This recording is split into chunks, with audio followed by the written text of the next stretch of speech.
Welcome to The War from Boise, Idaho. This is your host, Adam Graham. If you have a comment, email it to me, box13@greatdetectives.net. It takes money to fight a war, more money than the United States had on hand. And with foreign credit not necessarily a place the U.S. wanted to go at this point, during World War II, the government increasingly turned to citizens to borrow funds through war bonds.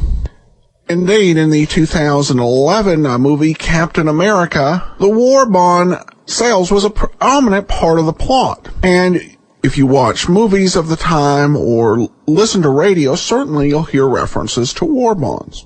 However, the selling of bonds did not begin with Pearl Harbor. Prior to Pearl Harbor, the United States was rearming. And to help finance that, they needed people to buy defense bonds.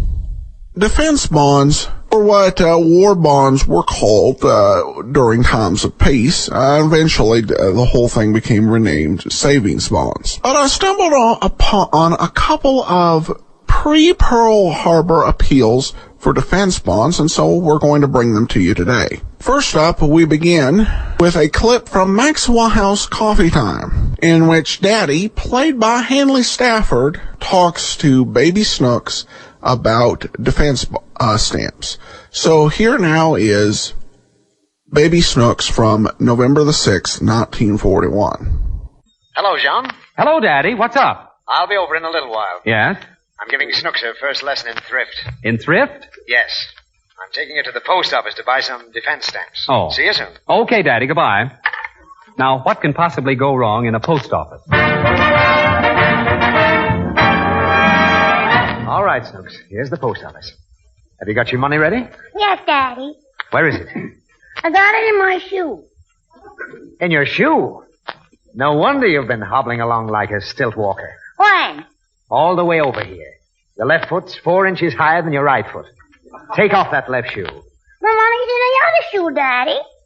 Well, why is your left shoe like that? That's where I got my candy. Good heavens. You're not going to eat that stuff after walking on it, are you? Why? Oh, take off both your shoes and let's handle them. Come inside. Don't run, Daddy. I'll sit down here. Now, take off those shoes. The socks, too? No, just the shoes. Well, how will I get my chewing gum? Snooks, you didn't put chewing gum in your socks. Didn't I? Look at that mess. And the money's all in pennies.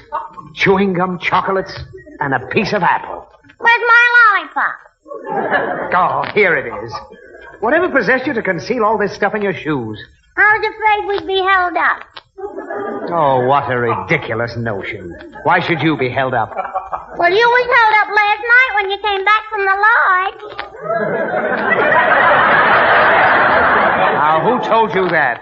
Mommy did. She said 2 men held you up all the way home. Now, that's a malicious slander. I walked every bit of the way myself. Oh, Daddy. Now, don't smirk. It's enough I have to suffer those indignities from your mother without you repeating them. I didn't tell nobody. Well, make sure you don't. Why? Because a false rumor will spread that I came home inebriated.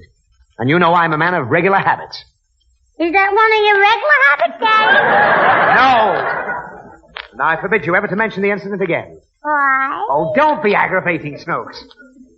I brought you to this post office to teach you the virtue of thrift. And you're already trying my patience. Is this all the money you had? 30 cents? No. Well, where's the rest of it? I sewed it on the back of my pants. What for? You said to do it, Daddy. I told you to sew money on your pants? Yeah. You said I should always have a little money to fall back on. Well, that's a beautiful interpretation. Well, take off your... No. You can't do it here. Why? Because it doesn't look nice to come to a post office and remove your clothes. Maybe you can go in the mailroom. Ain't they got a female room? I'm talking about the room where they keep the letters. Can we read the letters, Daddy? Of course not. Why? Because it's against the law to open letters that don't belong to you. They can put a person in jail for reading other people's mail. Mommy opens all your letters. No, I know it. But it's different with a man and wife. Can't they put her in jail? No. Why? Don't worry, I'm working on it. Put your shoes and stockings on. I want to go barefoot. Snooks? I want to go barefoot. Now stop making me sick or I'll turn you hide. I want to play hide and seek. Now that's enough. Put your shoes on quick. Come on. There. Now the other one. Now come on. We're going to invest this 30 cents of yours. Come along, son. What's this picture on the wall, Daddy? Oh, it's a reward poster put there by the Federal Bureau to aid in the search for mail bandits. What does it say? It says, murderer wanted. Let's see. Are you going to ask for the job? It's not a job. Come on. Well, here's the window I want. Now give me your 30 cents. Why? To buy defense stamps. What's defense stamps? They're little tokens issued at various prices from 10 cents to $5. And when you get enough of them, you can get a defense bond. What for? What for? To help Uncle Sam, of course. Why don't we help Uncle Louie? Now, this is not a real uncle. Uncle Sam is the guiding spirit of America. You've seen those pictures of that colorful old man with the beard, haven't you? Santa Claus? No, not Santa Claus. Uncle Sam. Who is he? I told you. He's the patriotic symbol of this country. Just like John Bull is the symbol of Great Britain. We've had him with us since America was founded. John Bull? No! Uncle Sam. He's always portrayed as a sort of Yankee character. And he wears stars and stripes. Has he got a beard? Yes. Does he wear a high hat? That's it. And he gets his name from the initials U.S. Who does? Uncle Sam. Who's he? The man I'm telling you about. He represents our government and everything that's American. And his name is Uncle Sam. Does he know Aunt Sophie? No. Why? I don't know. The important thing is he wants your 30 cents. Who does? Uncle Sam! Now, what are you yelling about? I ain't going to give him my money. Now, look. It's for your own benefit, Snooks. If you buy defense stamps for that 30 cents, you'll always have it. I got it now, ain't I? Yes, but you might spend it.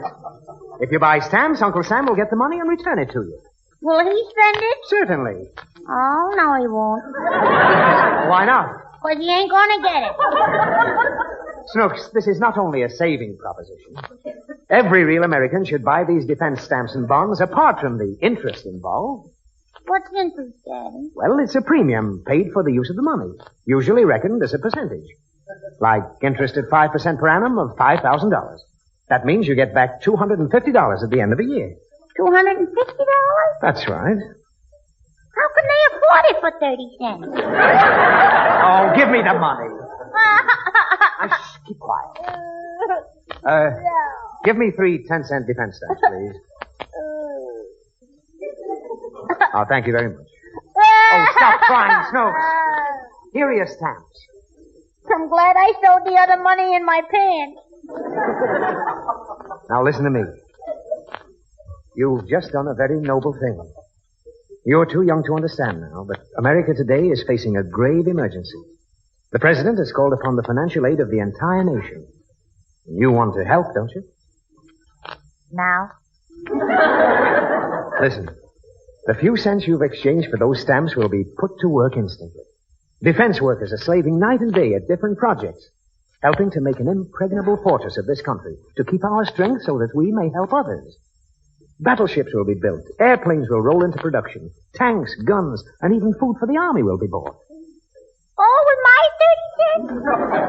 Don't you think it doesn't help? Just imagine if every person in America did the same thing. Snooks, strange as this may sound, your 30 cents may save half of the world. Yeah? Yes. Send me over, Daddy. I'm not going to spank you. I know. I want to get the rest of the money and save the other half of the world. Some other time. Let's go home.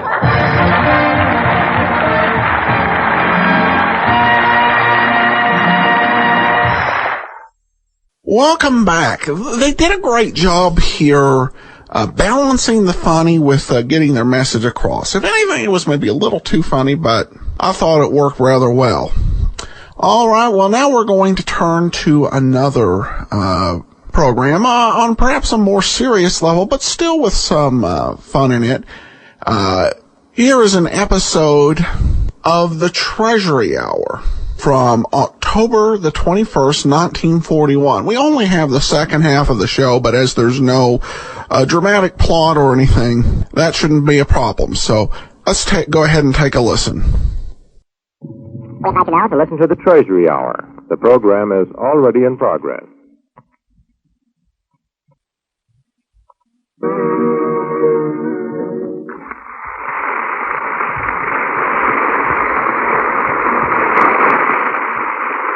Thanks very much, Miss Carolina Figueroa.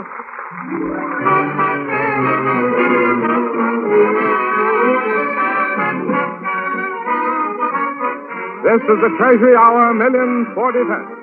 Still to come, Carmen Miranda, Noel Coward, and Robert Montgomery. But first, a brief pause for station identification. General Electric Station. Our program continues transcribed.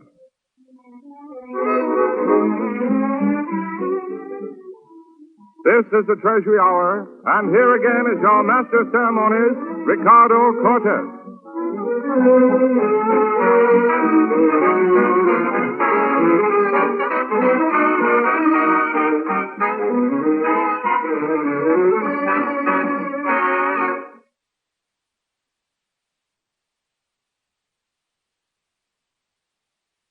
Ladies and gentlemen, at this moment, in bomb-battered, stout-hearted London, two good friends of mine and yours are standing at a microphone in the studio of the BBC. They're Noel Coward and Bob Montgomery. It's a long 2,000 miles to London. Ask the naval patrols who helped convoy the ship across. But Bob Montgomery and Noel Coward can make their contribution to this Navy edition of the Treasury Hour as quickly as I can say, go ahead, London. Good evening.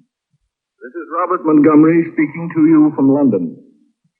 On behalf of Vice Admiral Gormley and the officers and men attached to his staff of naval observers in the United Kingdom, I extend Navy Day greetings and good wishes to the Secretary of the Navy, Mr. Frank Knox, the Chief of Naval Operations, Admiral Stark, and to our brother officers and men of the Navy and Marine Corps. The 27th of October is Navy Day. It has always been a great day at home, and we who have the honor of serving in the United States Navy and foreign posts feel that Navy Day this year should give the people of our country an opportunity to understand more fully why we have a Navy, and we hope appreciate what they... And now, on behalf of myself, and speaking quite unofficially, all my friends in England, when they heard I was to speak directly to America tonight, have swamped me with messages, some of them personal, some of them general, but all of them affectionate, to their friends in America. I know that you are interested in what is going on in the ordinary life of England today. I can tell you that England today has, as you all know so well, her gallantry and her courage. She has faced her fight and will continue to face it until that fight is won. And I believe that one of the chief things that is contributing to the spirit of England is the ability of her people to enjoy themselves when and how they can. One man who has added enormously to that enjoyment is here in the studio with me tonight. He is an old friend of mine and yours, Noel Coward. He's going to sing you two of his newest songs. The first one he wrote quite some time ago and dedicated it with sympathy and admiration to the Home Guard. The song is called Could You Please Oblige Us with a Bren Gun? A Bren gun, the British version of a Tommy gun, was sadly lacking in the ranks of the Home Guard when Noel wrote this song. Speaking as one who has seen the Home Guard, I should say that the song has had its effect. And now, Noel Coward.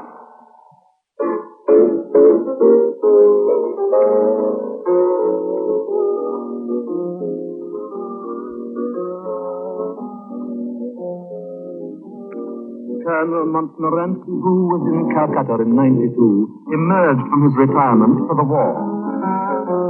He wasn't very pleased with all he heard and all he saw, but whatever he felt, he tightened his belt and organized a corps. Oh, Colonel Montgomery thought, considering all the wars he'd fought, the Home Guard was his job to do or die. But after days and weeks and years, bravely drying his manly tears, he wrote the following letter to the Minister of Supply. Could you please oblige us with the Bren gun? Or failing that, a hand grenade would do. He got some ammunition in a rather damp condition, and Major Hunt has an arc quiver that was used at Waterloo.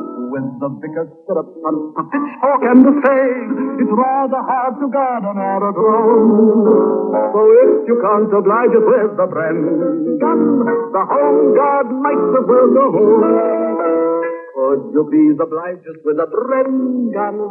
We're getting awfully tired of drawing lots. Today we had a shipment of some curious equipment, and just for a prank they sent us a tank that ties itself in knots. On Sunday's mock invasion, Captain Clark was heard to say he hadn't even got a brush and comb. So if you can't oblige us with the Bren gun, the Home Guard might as well go home.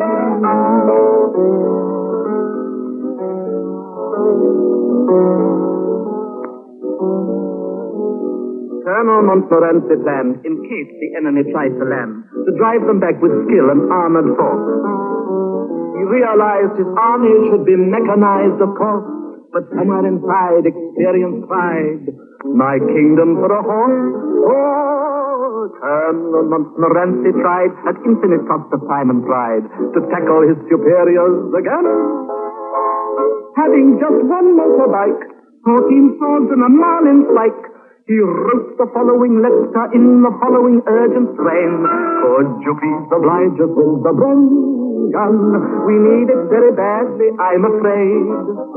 Our local crossword solver has an excellent revolver, so during a short attack on a fort, the trigger got mislaid. In course of operations planned for Friday afternoon, our orders are to storm the Hippodrome. So if you can't oblige us with the Bren gun, the Home Guard might as well go home. Could you please oblige us with the Bren gun? The lack of one is wounding to our pride. Last night we found the cutest little German parachutist. He looked at our ship and giggled a bit and laughed until he cried. We'll have to hide that armored car. We're marching to Berlin. We'd almost be ashamed of it in Rome. So if you can't oblige us with the Bren gun, the Home Guard might as well go home.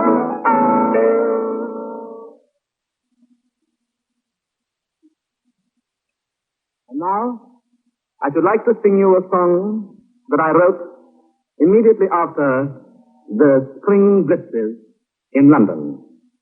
I hope the song will explain itself. It's called London Pride.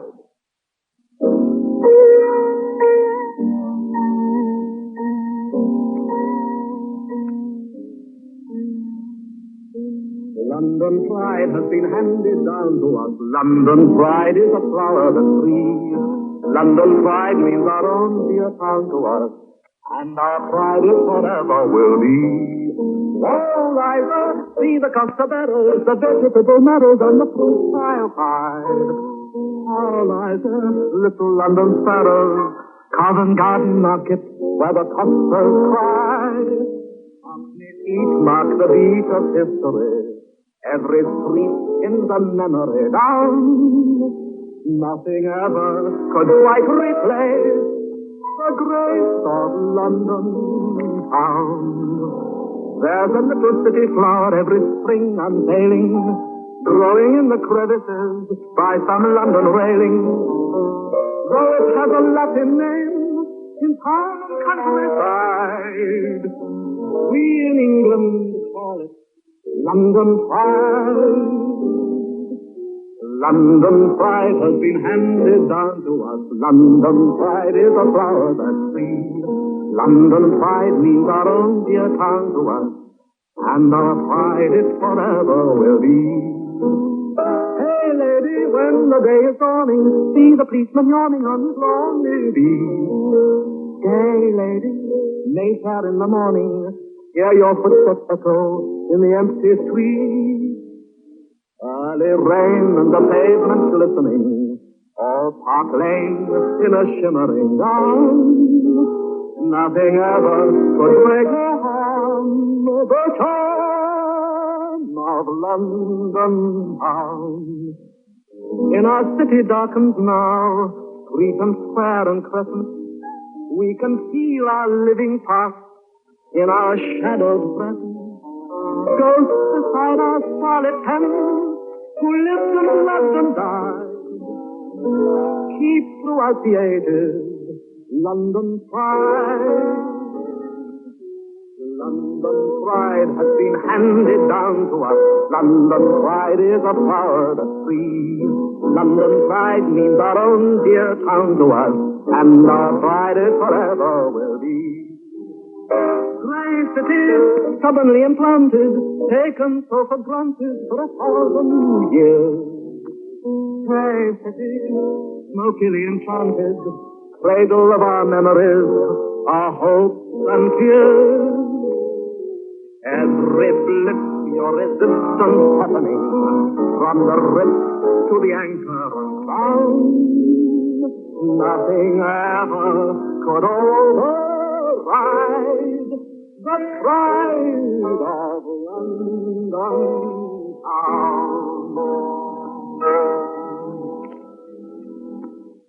Good night, everybody. Good night to you all. We return you now to New York.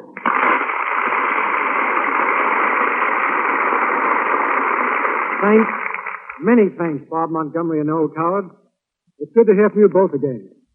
The best of luck to you and to all of England. And now here's my friend Larry Elliott again. 2,000 years ago, the famous Roman historian Tacitus made a statement which today is even more true than in his time. He said, "Power acquired by guilt seldom has been directed to any good end or useful purpose." Never have these words been truer. The forces of the dictators have been dedicated to brutality, conquest, and robbery of man's rights and freedoms. But America has dedicated herself to the preservation of her democracy and to the restoration of justice for all the world. For the sake of yourself and your liberty, buy United States defense bonds and stamps, and keep on buying them. Now a 21-voice salute and music to the Navy with Barry Wood, William Hargrave, Treasury Hour Orchestra and Choir, and Graham McNamee presenting the Navy Song of America.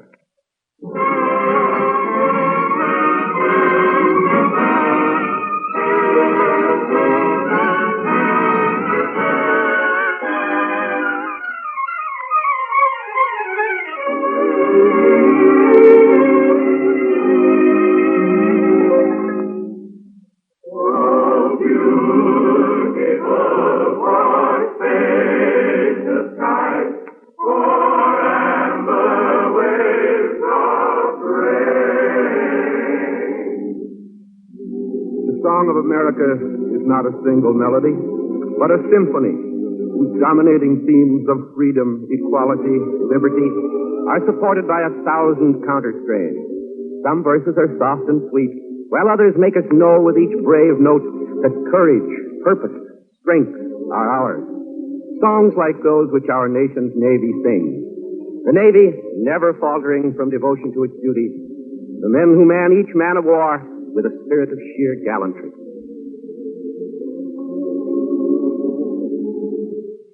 They measured up unfailingly to every standard imposed upon them.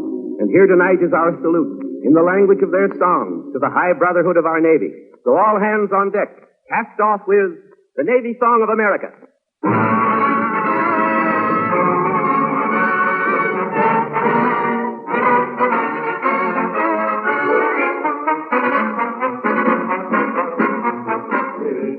Stand together, don't give up the ship. There are stormy weather, we won't give up the ship. Friends and pals forever, it's a long, long trip. If you have to take a risk and carry your pickings, don't give up the game.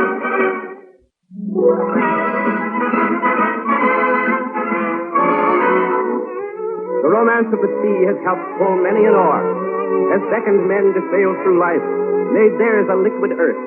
Yes, the salt and the sail and the danger are a rugged trio, teaching lessons of philosophy and courage which make seamen their colorful selves, and make their sweethearts and their wives loyal, understanding, well worth saluting in spirit and song.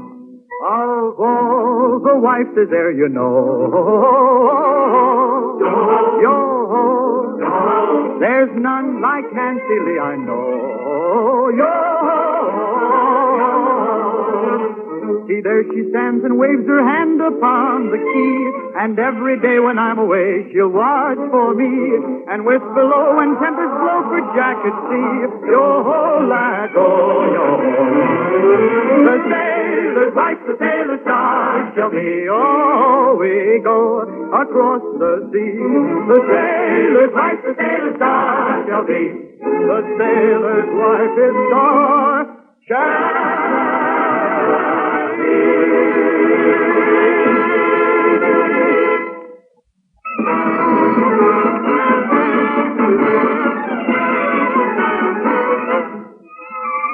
Our salute to our Navy, its officers and men, is written tonight in song. Sung from the grateful heart of our country to the powerful fleet of the United States Navy, dedicated to the defense of America, standing strong and ready against the tyrants of the world. We are grateful to the naval heroes of yesterday and the naval men of today who helped give us the assurance that the America of tomorrow will sail on. Steady as she goes. Anchors away, my boys, anchors away. Farewell to college doors, we sail at break of day, day, day, day. Through our last night on shore, cling to the foam. Until we meet once more, here's wishing you a happy voyage home. Heave-a-ho, there, sailor, everybody drink up while you say. Heave-a-ho, there, sailor, we're gonna sail at break of day. Drink away, we'll sail at break of day. Hey, anchors away, my boys, anchors away. Farewell to college joys, we sail at break of day, day, day, day. Through our last night ashore, fingers apart, until we meet once more, we're drinking a happy night home.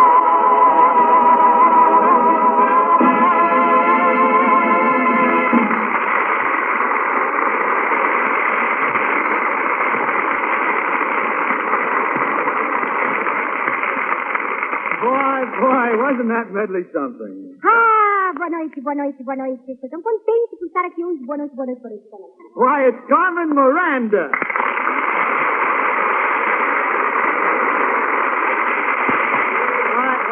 It's certainly nice having you here tonight, Carmen. Ah, muito obrigado, muito obrigado, muito obrigado, muito obrigado. Yeah, and how would you like to meet Ricardo Cortez? Ricardo Cortez? Gostaria muito, muito. Ele é muito simpático, gostaria muito. Well, what does that mean? Now you are cooking with steam. You mean cooking with gas? Steam, no gas up 7 o'clock. Hello, Miss Miranda. It's a pleasure to meet you. Ricardo Cortez. Simpático. Muito simpático, muito simpático, muito simpático. Brilliant. Miss Miranda, tell me, how do you like our American movies? Gostei muito, gosto muito. Estive lá 9 meses, gostei imensamente. Mas gosto muito de theater stage. I like opera. Uproar? Opera. No. She means she likes opera.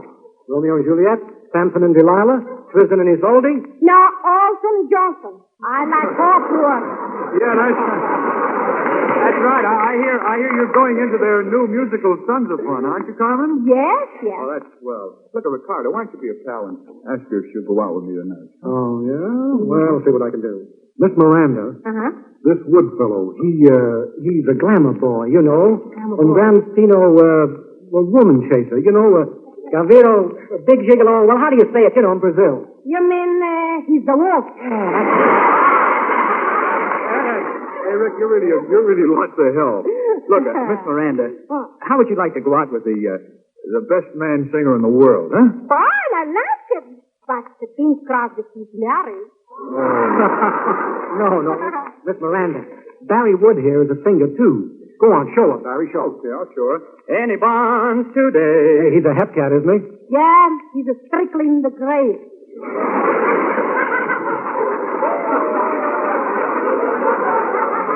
All right, any bonds today? I hear. Listen to Barry sings love me very much. Very, very much. Well, that's very sweet of you, Carmen, but it isn't learned you. It's taught you. He listens to you sing it. Stature. Oh, I give up. And now Miss Miranda will sing Ribola Bola. Sure, the bola, Brazilian sound.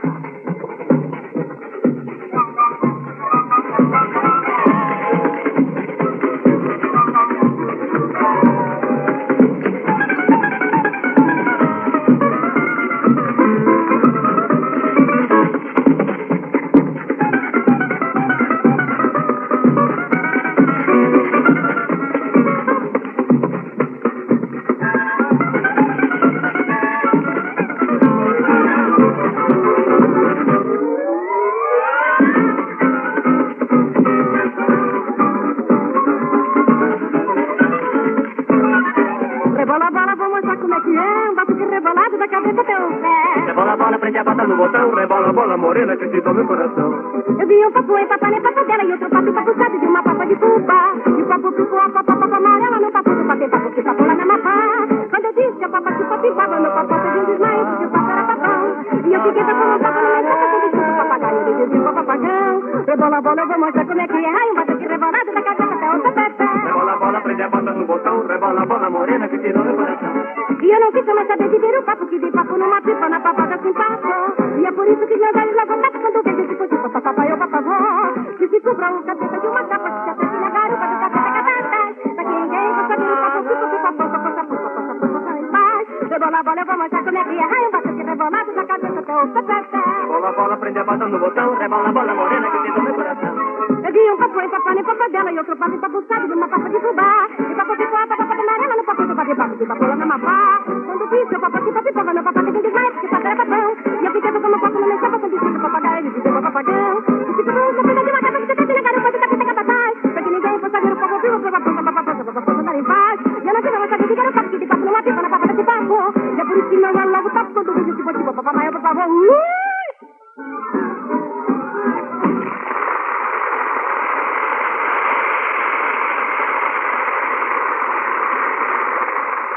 Thank you, Carmen Miranda. Thank you. Now, we present a narrative ballad written especially for the Pre-Navy Day Treasury Hour by Herman Wolfe. The author dedicates it to the Commander-in-Chief of the Navy, who has made it one of his life work to bring our naval forces to their present pitch of fighting power, President Franklin D. Roosevelt. This is a poem of the shipyard, where a battleship is known by the mark BB, the rhyme of the BB-66, read by Mr. Frank Lovejoy.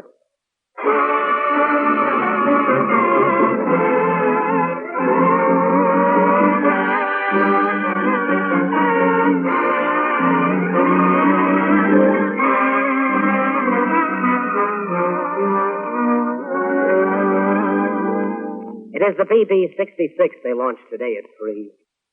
The mighty BB-66 that was built to keep men free. And the people's roar swells up from shore as she slides into the sea. And when this ship goes down the waves, there's more on her ribs than steel. The hope and love of 1,000 men are built into her keel.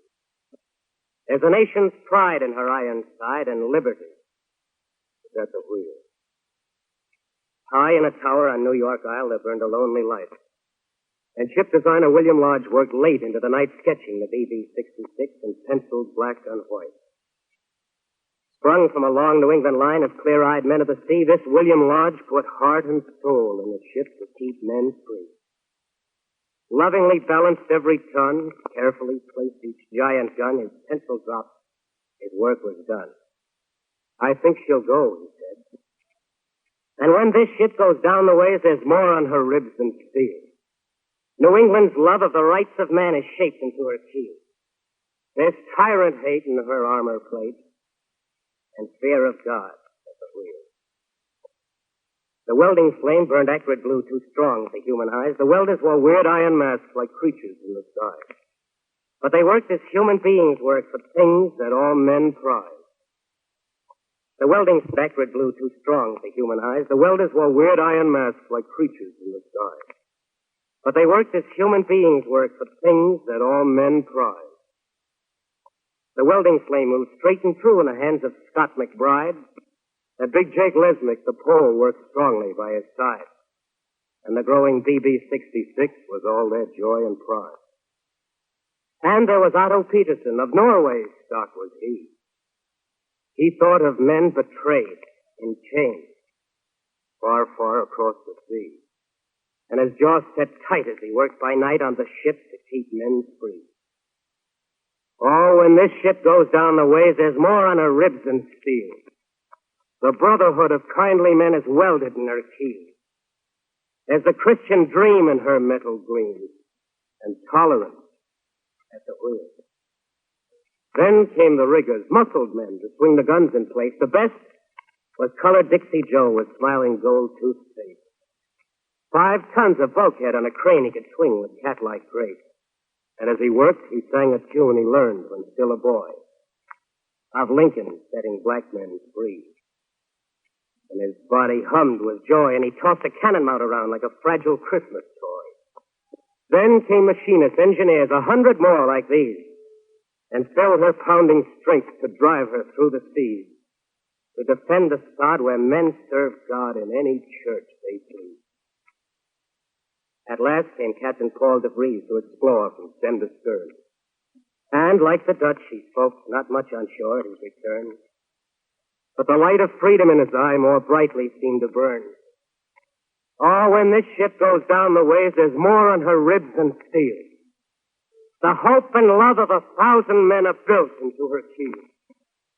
Strong with the blood of the free and the brave. Oh, but proud she will ride the waves. For her high, clear destiny is to save her land from a tyrant's heel.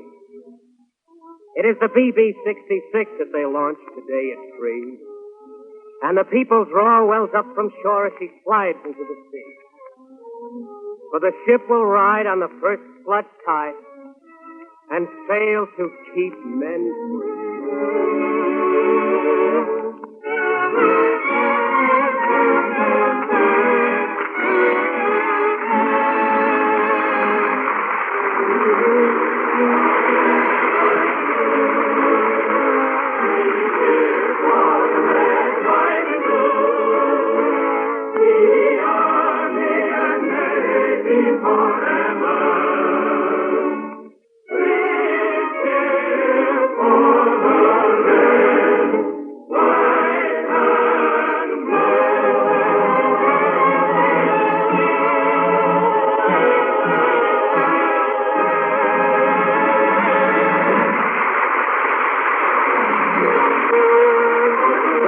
Time for the Treasury Hour is donated to our government for national defense by the Bendix Aviation Corporation. This is Graham McNamee speaking, saying good night all and bye bonds. This program, ladies and gentlemen, the U.S. Treasury program, was presented to our Eastern audience at an earlier hour. But for the convenience of our West Coast listeners, it was transcribed for presentation at this time. This is the Blue Network of the National Broadcasting Company. One moment, please. Welcome back. This was a very good and rare radio program. Loved the Noel Coward songs, but it would be very, very necessary, and they would need far more than they would raise in the course of the war, as Pearl Harbor was just around the corner.